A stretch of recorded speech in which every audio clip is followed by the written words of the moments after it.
Barron Trump had learned early on that silence was his safest armor, a way to float beneath the chaos that had consumed his family's public life. But everything changed the moment Congresswoman Jasmine Crockett uttered his name on live television. It was supposed to be a routine morning segment on Capitol View, one of those roundtable political shows that played in the background of Sunday mornings, interrupted only by the hiss of a coffee machine or the sound of laundry tumbling in a dryer. The lights in the studio burned hot and clinical, and the energy was tense but predictable, until it wasn't. Jasmine Crockett, dressed in a sharp navy suit, sat with unnerving composure between two pundits, her eyes cool, her hands folded, while across from her, Victor Levinson, a former lobbyist with a talent for smirking through other people's sentences, pontificated about ethics investigations like they were tired ghost stories. They were just 10 minutes in when Jasmine leaned forward, her voice even but unshakable, and said the line that sent a fault line through the conversation. "I just find it wild," she began, "that nobody wants to talk about what happened with the trust realignment in January 2021, particularly the one that involved Barron Trump's name." The studio froze. Even the seasoned host, Deirdre Collins, seemed momentarily stunned, blinking hard like she was trying to swallow a jagged stone. Victor scoffed, assuming Crockett had misspoken, but Jasmine remained calm, poised, as if she had waited months to say it. "Are you alleging that Barron Trump was involved in a financial transfer at the end of the Trump presidency?" Deirdre asked, her voice catching. "I'm saying," Jasmine replied, "that there's a paper trail with his name on it, and we ought to stop pretending it doesn't exist." Within seconds, the control room cut to commercial, but the damage was irreversible. Clips were uploaded to every social media platform within minutes. Jasmine's quote, the stunned reactions, Victor's smug dismissal, and Deirdre's visible unease all became part of a viral montage that echoed across Twitter, TikTok, Instagram, and YouTube. The hashtags were instant. Hashtag too sacred to question. Hashtag Crockett Files. Hashtag Barron Trump. In the control room, a young producer whispered, "This one's gonna blow." And blow it did. The last time a live TV moment had caused such seismic shockwaves was when Katie Couric cornered a senator on Afghanistan troop numbers back in 2011. But this was different. This touched a name that had, until now, been untouched. Barron Trump, the elusive son of a former president. Someone who had spent the majority of his life in the shadow of a family dynasty and had spoken publicly almost never.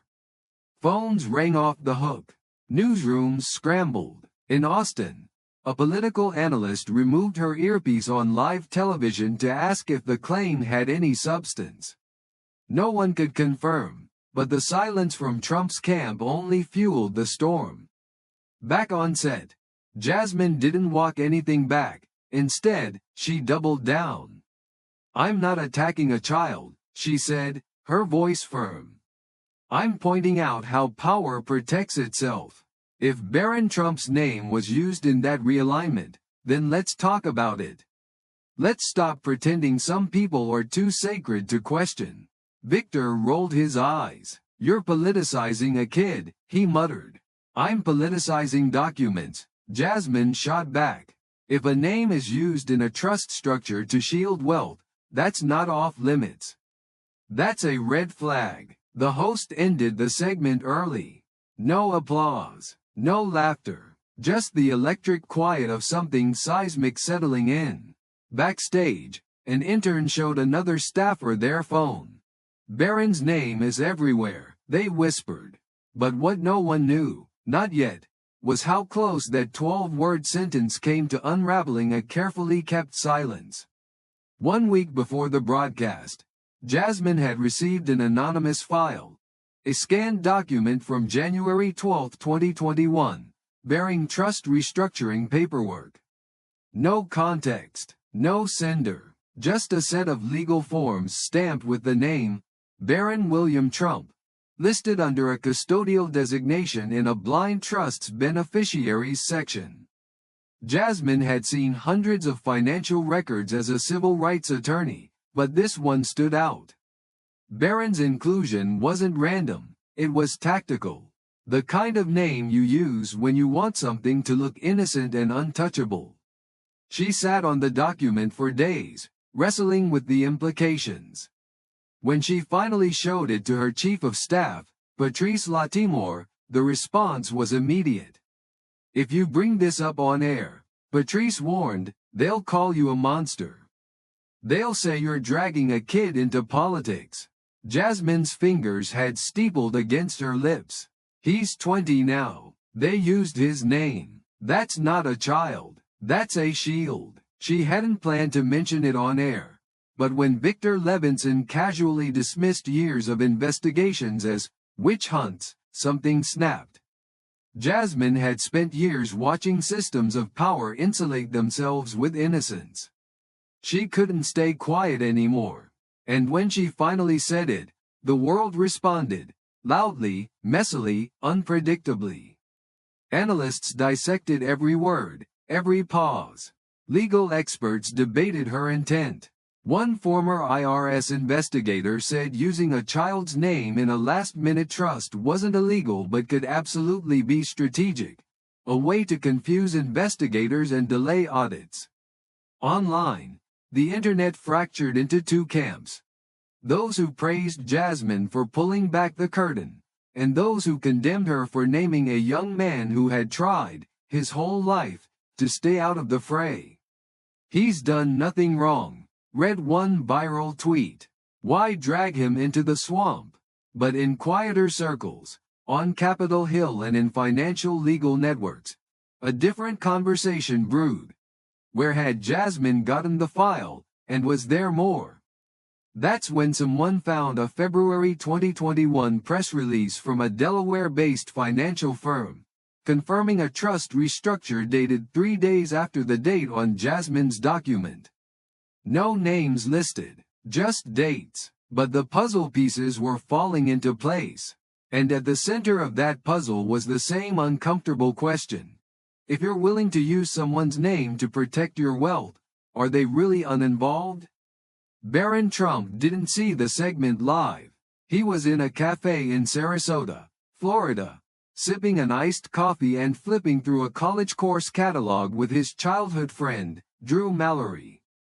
His phone buzzed. First a text from a cousin in Nevada. "You good? Turn on the news." Then a missed call from his mother. Then 2 from blocked numbers. Then another message. "Dude, what did Crockett just say about you?" Barron blinked. "What the hell is going on?" Drew looked up. "You might want to see this." On his screen was the clip. Jasmine Crockett, calm and unshaken, uttering his name like it was just another piece of data. Barron's breath caught. He didn't speak. He watched, then watched again. "Why would she say that?" he asked, more to the air than to Drew. There was a sound in his head now, not quite fear, not yet anger, just a tangled mess of recognition. Like being seen in a spotlight you never asked for. He stood up. "Let's get out of here." They left the cafe, pushing past a group of loud high schoolers. Barron pulled his hoodie over his head and walked fast, not because anyone was chasing him, but because staying still suddenly felt unbearable. Back at the condo, Melania was pacing. "I told your father to stop using your name," she said as he walked in. "I told him. So it's true?" he asked. "I don't know," she replied. "Probably. He did a lot of things without telling me." "Did I sign something?" "No." "Then how does my name end up in a trust?" She looked away. "Because that's how they work. They use names like yours. Young, quiet, clean." "That's not clean," he said. "That's messed up." She didn't argue, and that terrified him more than anything. Later that night, his phone lit up with a call from his father. He didn't answer. He stared until the screen went dark. He wasn't angry, not exactly, but something had cracked. Not loud, not dramatic, just a quiet fracture, the kind that never fully heals. And outside, the world was only just beginning to ask the questions he never wanted to answer. By morning, the silence had turned into static, and that static had grown teeth, biting into every inch of Barron Trump's carefully preserved anonymity. The kind that had shielded him not just from the media but from the emotional fallout of being a Trump in a world that either idolized or vilified the name with equal intensity. The condo in Sarasota felt smaller, like the walls were pulsing with the rhythm of his unread messages, and outside the gate, the first cluster of paparazzi had arrived. Not in droves, but enough to remind him how little it took to reignite the spotlight. One shouted, "Barron, is Crockett lying? Were you part of the trust?" He didn't answer. He just kept walking, the air around him thick with questions no one had ever asked him before. But inside Mar-a-Lago, the storm had already broken. Donald Trump paced the ornate sitting room with slow, deliberate steps, the kind he used when he was trying not to explode.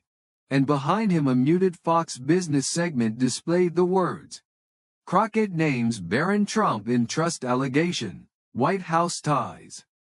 His longtime attorney, Seth Delaney, sat on the edge of the couch, hands folded, posture that of a man who had cleaned up too many messes. "She wasn't supposed to go there," Trump said, not looking at anyone in particular.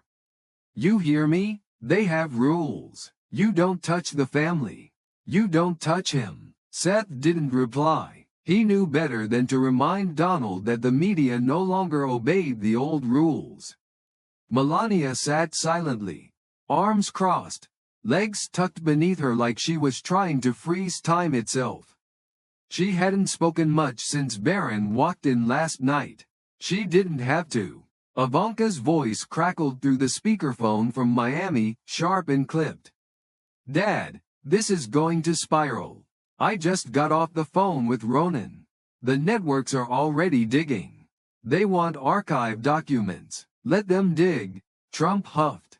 "There's nothing illegal, but there's something," she countered. "And that's enough for them. This isn't 2016. You can't just wait it out." Melania finally said it, soft but searing. "He didn't know." Donald turned. "Of course he didn't know. That's the point. He's not a child anymore," she added. "He sees what's happening, and he's angry." That last word hung in the air like smoke. Trump blinked, and for a split second, something passed through his expression. Regret, maybe, but it disappeared as quickly as it came. "Find out who gave Crockett that file," he ordered Seth. "I want a name. I want a face." Seth nodded, but his silence said more than his compliance. "We'll look into it," he said, "but you should consider making a public statement." "Absolutely not," Trump snapped.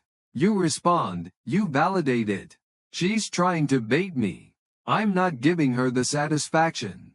Meanwhile, in a modest apartment above a liquor store in Phoenix, a man named Curtis Rojas hunched over two glowing monitors, his desk cluttered with legal pads, takeout containers, and the whir of a ceiling fan slicing humid air. Curtis wasn't a journalist in the traditional sense, no degree, no newsroom, but he had instincts and a track record that whispered credibility to those who paid attention. 2 years ago, he'd uncovered a secret pact funneling foreign money into a Senate race, and though the story was buried by louder headlines, insiders remembered. So when Jasmine Crockett dropped Barron Trump's name on national television, Curtis's memory lit up. He'd seen that name, Barron William Trump, in a trust registration months ago. It hadn't meant anything then. It meant everything now. He logged into Delaware's public access portal and typed in every combination he could think of. Trump Trust, W Trump, BW Trust. Nothing. Then he remembered an old trick an accountant once told him over drinks. When hiding wealth, never use obvious names. Use initials, shell firms, custodians. So he searched for every trust filed in Delaware between January 6 and January 15, 2021. 57 results. He scrolled, eyes scanning line by line, until he found it. BW Legacy Holdings, filed January 12, custodial designation, adult minor clause. The mailing address was a P.O. box tied to a Palm Beach accounting firm, and the signature at the bottom was faint but unmistakable. M.A. Yonovitz, Trump's longtime family tax attorney.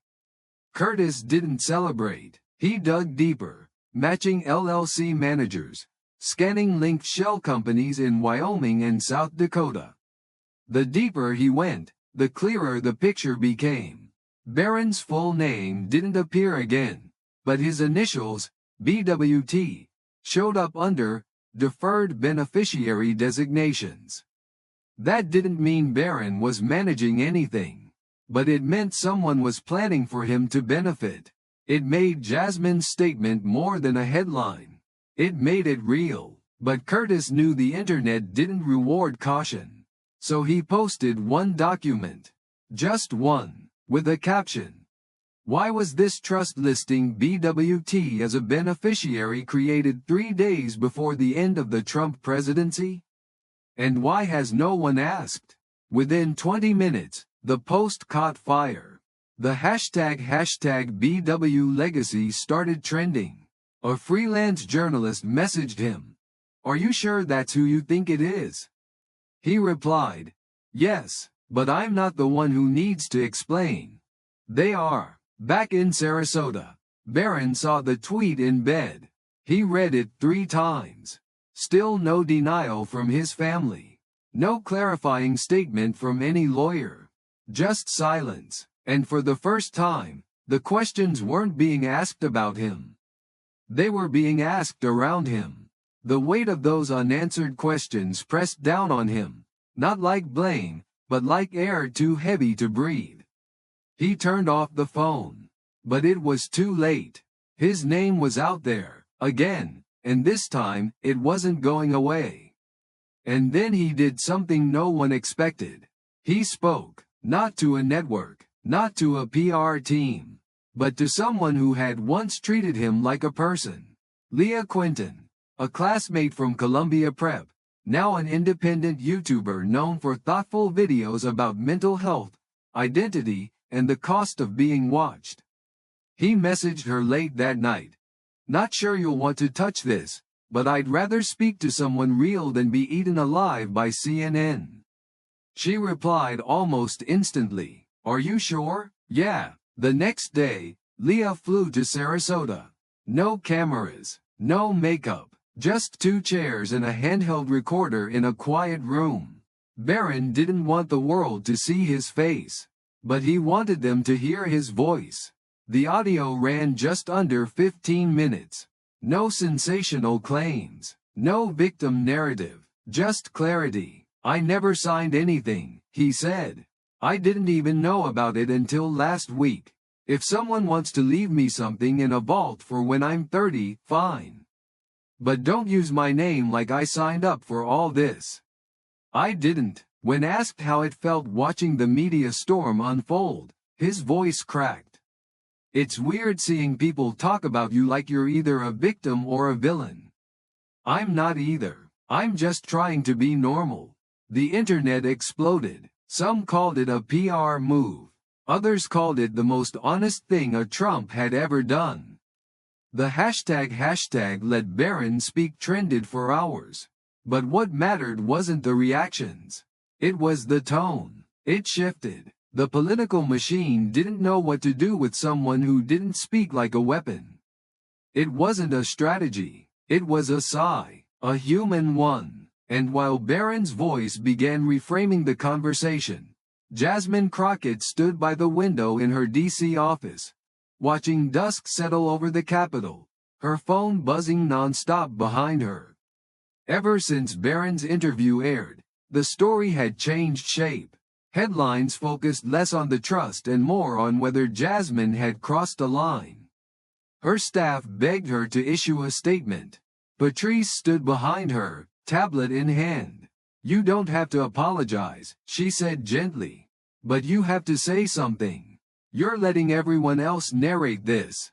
Jasmine didn't move. "They're shifting the focus," she said.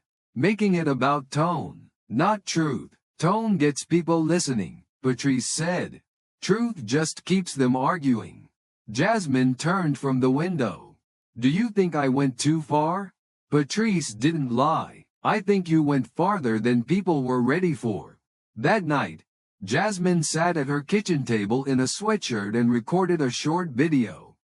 No script, no edits, just her, speaking plainly.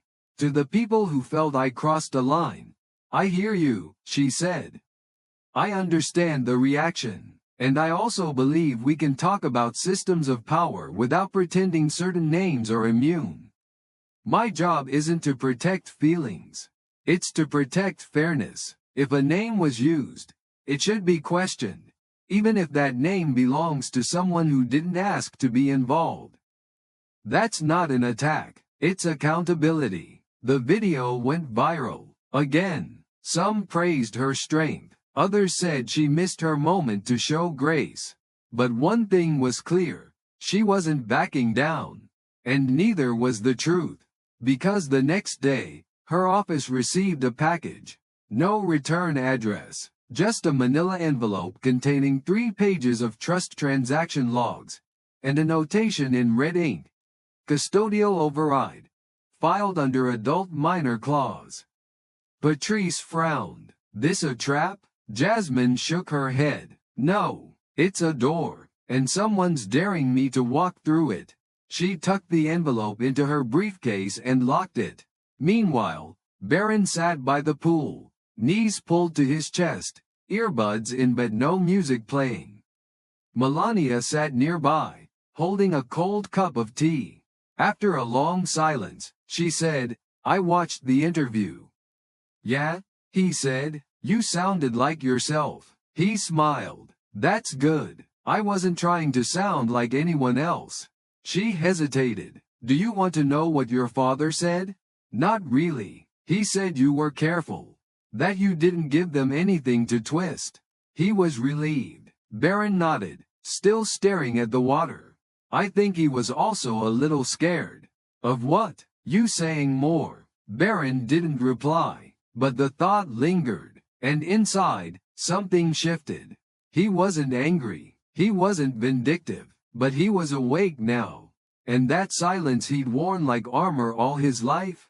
It wasn't armor anymore, it was weight, and he was finally ready to set it down. That evening, the television in the Sarasota condo was still on, casting flickering shadows across the kitchen wall. But no one was really watching it anymore. Not since Barron had walked over and turned off the volume mid-sentence during a segment on political families and the ethics of wealth shielding. The host asking rhetorically, should children of public figures be held accountable for financial decisions made in their name? Before Barron pressed the mute button and walked out of the room, not in defiance, but in exhaustion, in that quiet kind of fatigue that comes from being talked about more than talked to. And by the time the night settled into the kind of silence that doesn't invite sleep, Barron found himself at his desk again, laptop open, cursor blinking over an empty screen, the weight of everything unsaid heavier than any headline, and for the first time in days, he didn't try to explain anything to anyone. He just wrote, short thoughts, scattered, unfinished, like puzzle pieces of a self he was still trying to name. "What do you call a legacy that doesn't belong to you?" he typed, then deleted, then typed again. "Just because I didn't speak up doesn't mean I was okay with it." That one he circled twice before minimizing the screen and sitting back, wondering how something so quiet could feel so loud. And miles away in Washington, D.C., Jasmine Crockett sat across from her chief of staff, both of them staring at the printed documents from the anonymous envelope. 3 pages of trust transaction records, dates matching what she'd already seen, but this time with annotations that raised more questions than answers.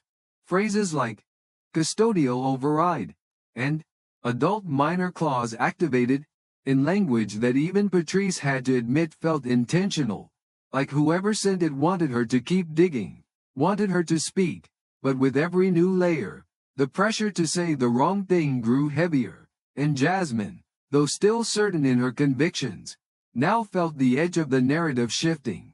No longer just about ethics, but about tone, about perception, about whether justice delivered in public was more harmful than silence kept in private. And while she wrestled with the implications, the internet kept spinning, not in linear progression, but in spirals, as memes gave way to live debates, which gave way to new leaks, and somewhere in Kansas, a high school civics teacher wrote the week's prompt on the whiteboard. Does being related to power mean you owe the public more transparency? And the answers from the students came fast. Some said yes, others said no, but none shrugged. And that was the shift. The quiet awareness that something about this moment had tapped into a larger question. One that transcended politics or scandal or even family. Something about identity, about responsibility, about the spaces between silence and complicity. And while Jasmine considered how to respond, Barron received another call from his father, not a demand, not a lecture, but a simple request. Can we talk? And this time, Barron said yes, not because he owed it to his father, but because he owed it to himself to stop letting the conversation happen around him. And when Donald Trump walked into the condo later that night, dressed in his usual navy blazer but with the weight of the past week etched into the lines of his face, he didn't take the seat across from his son. He stood, hands in his pockets, scanning the room like it was the courtroom of an apology he hadn't fully drafted. I know this isn't how you wanted to be seen, he began, and I didn't want this either, not for you, to which Barron replied, then why use my name? Not as an accusation, but as a statement of fact, a request for clarity, and Donald, uncharacteristically, didn't deflect, didn't pivot, he just said, because I thought it was harmless. I didn't think it would ever matter. It was protective, and Barron, with a calm he hadn't felt in days, said, protective for you. Not for me, and in that moment, something passed between them, not understanding exactly, not forgiveness, but maybe a crack in the wall that had always stood between them. A small recognition that silence can be its own kind of betrayal. And as Donald stood to leave, Barron added quietly, I don't want to be part of the brand, and Donald, genuinely confused, asked, what brand? And Barron just looked at him. You know what I mean, and the words sat there like a challenge, like a truth that had been waiting to be spoken, and Donald, instead of replying, just nodded and left, the sound of the door closing louder than anything either of them had said. And as the country continued to spiral through headlines and speculation, Barron sat back at his desk and returned to his notes, not to write a press release, not to draft a statement, but to keep entangling the question at the heart of all of it. What does it mean when your name becomes a placeholder for someone else's decisions? And across the country, people were still asking that same question. Some in classrooms, some on podcasts, some over dinner tables, and the conversation had evolved. It wasn't just about Barron or Jasmine anymore. It was about the systems that allowed silence to masquerade as consent, about the tendency to treat the children of powerful families as either immune or indicted with no room in between. And in Miami, Jasmine turned down another invitation to appear on a major network panel, not because she was afraid, but because she knew that any more words from her might eclipse the larger truth already in motion. And while the media tried to steer the focus back to sensationalism, her inbox told a different story. Letters from voters, teachers, parents, and even former staffers who had watched similar things happen in quieter ways. One email from a retired financial analyst read, the reason people reacted so strongly isn't because you named him. It's because you named the system. And Jasmine knew that was true, knew that what had happened wasn't about destroying anyone. It was about revealing something that had been hiding in plain sight. And that same week, Curtis Rojas, the man in Phoenix who had first traced the trust registration, posted a new thread, this one with a map, an intricate diagram of LLCs and custodians, addresses and tax filings, each line leading back to a central hub in Palm Beach. And while the average viewer couldn't decode every detail, the impression was unmistakable. There was a structure, and it wasn't an accident. And for the first time, national media outlets began reaching out to Curtis, asking for interviews, verification, documents, but he declined, instead pinning one sentence to the top of his page. The truth is boring until it's undeniable. And that sentiment echoed in a late-night segment on public radio where a former ethics investigator quietly said, "This isn't about guilt. It's about patterns. It's about the normalization of shadow practices, and the silence around them." And in that silence, Barron found a strange kind of clarity, not closure, but understanding, that even though he hadn't chosen this legacy, he still had the power to shape how it was perceived. And that maybe, just maybe, speaking wasn't weakness, it was reclamation. And by the end of that week, while the headlines shifted to the next scandal, and the world moved on the way it always does, Barron kept writing, quietly, privately, building a record not for the press, not for the courts, but for himself. A record that didn't justify or defend, but simply existed, like a lighthouse in fog. And Jasmine, for her part, returned to committee hearings and district meetings, her voice as steady as ever, her focus undeterred, but beneath her confidence was a deeper resolve, the kind that comes from knowing you've struck a nerve that needed to be touched. And even if she never said another word on the matter, she knew the questions she had asked would keep echoing long after the microphones were turned off, because the real story wasn't just what had been said. It was the silence that followed, and who finally decided to break it. By the following Monday, Barron Trump's name had appeared on every major network, not buried in the crawl or wedged between talking points, but front and center, the kind of focus usually reserved for presidents, not their children, and especially not for the quiet ones, the ones who'd spent their lives retreating from the noise rather than leaning into it.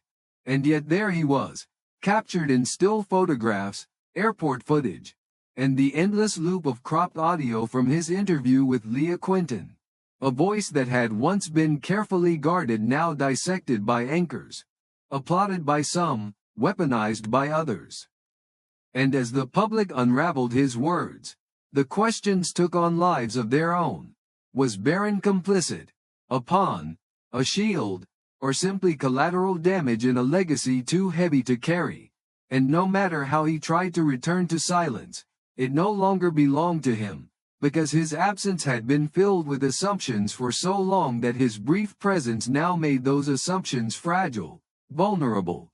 And when things are fragile, people rush to either protect or destroy them. And so the divide grew deeper, with political podcasts labeling his interview as either the most authentic moment of the year or a calculated PR maneuver.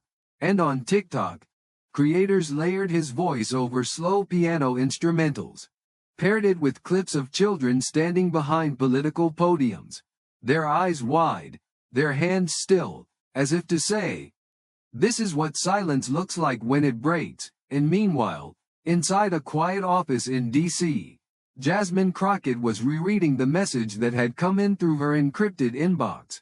A single sentence from an unnamed sender. "You asked the right question. Now ask the next one," and attached, yet another document, this time with details she hadn't seen before. Transactional notes between a Palm Beach law firm and a Delaware LLC, stamped with dates that lined up too cleanly with the original trust filing. And at the bottom, in faint handwriting, the notation: "Override activated to shield secondary beneficiaries. Internal use only. a phrase that wouldn't mean much to the public but sent chills down her spine, because it implied planning, intent, and most dangerously, knowledge that the names involved weren't simply passive entries on a spreadsheet but instruments of protection. And as she sat there, file open, heart steady, she realized that what had begun as a single statement on live television had now turned into a quiet excavation of an entire structure. One she hadn't intended to expose, but couldn't now walk away from, and yet, with each new revelation came a growing tension.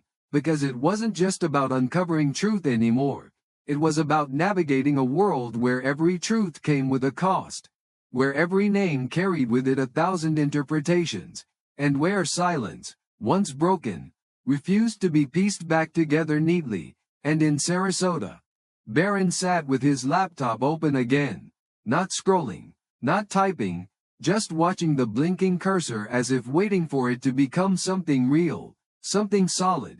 Because the past few days had felt like living inside a metaphor he couldn't control, like being the center of a storm that spun with questions he hadn't even thought to ask. And while some corners of the internet called him brave, others called him naive, and still others, more cruel, accused him of weakness, of disloyalty, of betrayal, and yet in private, he felt none of those things, only the slow return of agency, the small flicker of ownership over his own story. And so when he opened his phone and saw another message from Leah, "People are still listening, if you ever want to say more," he didn't reply right away, but he also didn't delete it, because for the first time in years, the idea of speaking didn't feel like exposure, it felt like choice. And back in Washington, the whispers began to reach Capitol Hill, staffers sharing links under the table, reporters asking more pointed questions in press rooms, even rivals of Crockett beginning to wonder whether she'd stumbled onto something larger than politics, something structural, institutional, and quietly terrifying. And on the third floor of a conservative think tank near DuPont Circle, two analysts reviewed Jasmine's statements frame by frame. Not to refute them, but to assess the risk. Because if even a portion of what she implied was accurate, it meant their own clients might not be as secure as they believed. And when one of them turned and said, "Do you think they'll come after us next?" the other replied, "They don't have to. The public already is." And in that sentence was the real truth. That the real shift wasn't in Jasmine's voice or Barron's hesitation. It was in the audience, in the people who'd stopped scrolling long enough to ask, "Why now?" And, "What else have we ignored?" And though no laws had been broken, at least not yet, the structure of trust itself had begun to erode, not legally, but culturally, and that kind of erosion couldn't be reversed with statements or denials. And in Mar-a-Lago, Donald Trump sat alone in his office, surrounded by advisors who no longer offered solutions, just noise. And as he scrolled through coverage of his son, of Jasmine, of the leak, he muttered something no one heard clearly, then stood up, walked to the window, and whispered to the glass. They weren't supposed to touch him, not angrily, not protectively, but with a kind of disbelief that the last rule he thought the world obeyed had finally been broken. And later that night, when Ivanka called and said, "It's not going away," he simply replied, "I know." Because what could be said, really, when silence had already spoken louder than power ever had? And while the country debated whether Barron Trump was a victim of his family or a benefactor of its shadow, the boy himself closed his laptop, stepped outside, and stared up at the sky, not because he expected answers, but because sometimes the only way to feel real again is to stand still under something larger than yourself. And as the breeze lifted around him, he let the noise fall away for just a moment, long enough to hear his own breathing, long enough to remember that before all this, he was just a boy who liked coding, quiet walks, and the feeling of paper under pen, and maybe, just maybe, that's where he'd begin again. And so it came to pass that what began as a clipped sentence on a quiet Sunday morning broadcast transformed into something far larger than any of the names involved. A reckoning not just of trust documents or political maneuvering, but of something deeper, something woven into the marrow of public consciousness. A long-ignored question finally spoken aloud. When does inherited power cross the line from legacy to liability? And what does it mean to bear a name that opens doors while also locking cages? And in classrooms from Spokane to Savannah, those questions took root in debate prompts, in essays, in after-school discussions where students, some too young to vote, but old enough to see, asked whether silence was safety or complicity. Whether being born into proximity to power meant forfeiting the right to privacy. And while pundits argued over polls and strategy, while hashtags danced between praise and fury, Barron Trump did something extraordinary in its simplicity. He kept writing, not to publish, not to defend, but to understand, pages of notes filled with thoughts about identity and expectation, about being made into a symbol before you're fully a self. And every time he wrote the word, name, he paused, as if trying to decide whether it was a noun or a burden, a gift or a trap. And meanwhile Jasmine Crockett stood before a closed door in a private building near the Capitol, envelope in hand. The contents now familiar but still heavy with implication. And as she slipped it into a locked drawer in her office, she looked out at the early spring sky and wondered whether history would remember this moment as a spark or a misstep. But what she didn't doubt, not for a second, was that she had done what too many before her had hesitated to do. Ask the unaskable, and in doing so, force the conversation forward. And while some labeled her reckless, others saw her as brave. But what mattered most to her wasn't the label, it was the shift. How in one breath, she had peeled away the comfort that cloaked power in innocence and reminded the country that even the quietest names can be part of the loudest systems. And elsewhere, Curtis Rojas continued connecting dots, not for fame, not for clout, but because he understood the importance of context. That truth without understanding becomes ammunition for the wrong hands. And so he kept posting, not dramatic exposés, but methodical threads, annotated documents, timelines, the kind of work that builds pressure not through noise but through accumulation. And for every troll that attacked, a student wrote him to say thank you, and that, he knew, was the real story unfolding. Not just about a trust, or a family, or a congresswoman, but about a generation learning to trace the outline of power before it disappears into loopholes. And by the time spring broke fully into bloom, something rare happened in American discourse. The conversation didn't fade, it deepened, not in the media, which had moved on to the next flashpoint, but in living rooms, in libraries, in whispers exchanged between people who now looked at the word transparency with sharper eyes. And Barron, still out of the spotlight, still avoiding interviews, found comfort not in vindication but in clarity.